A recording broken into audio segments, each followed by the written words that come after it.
It has been 4 years since the beginning of the COVID pandemic, and many aspects of our lives have never been the same.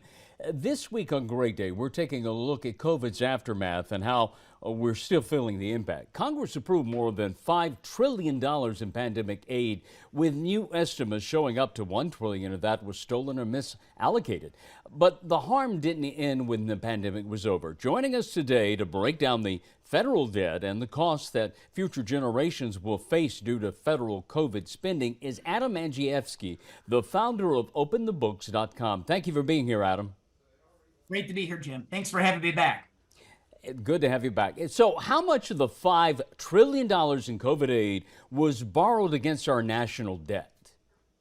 Well, all of it was borrowed, Jim. All $5 trillion of pandemic COVID aid response from Congress was borrowed against our future, the nation's credit card, on the national debt.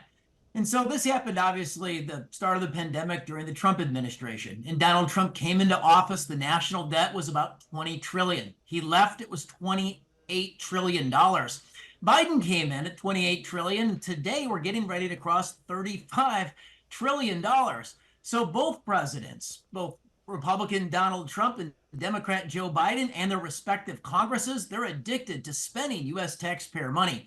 For example, George W. Bush came into office 24 years ago and the national debt was only $5.6 trillion. So we're up 6 times on the national debt in just 24 years. Wow. What steps can be taken to claw back misspending or prosecute those frauds? Yeah, it's a big fraud, up to $1 trillion. And the Department of Justice has admitted it's very, very difficult. They've clawed back less than 1% of what they feel was stolen. And so I think, you have to take the other side of the equation. You have to harden the systems to prevent the fraud in the first place, and not enough is being done in this regard. For example, the Biden administration admits every year to about $250 billion worth of improper payments. These are payments to the wrong person under the wrong set of rules or in the wrong amounts. And they can't stop it. He's going to be the first president to admit to $1 trillion over 4 years worth of mistakes, improper payments. So your corner grocery store has better in-house financial accounting controls than the U.S. federal government. Describe the financial harms that continue today because of a government ineffective response.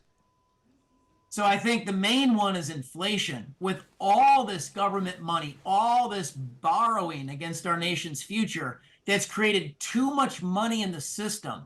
And inflation is created when there's too much money chasing too few goods. And this is how it harms you and your family. When you go to the grocery store, everything costs more. If you saved money because of inflation today, it's worth less. And you better have a great paying job, because the amount of money you make today will be worth less in the future. You're going to need pay raises.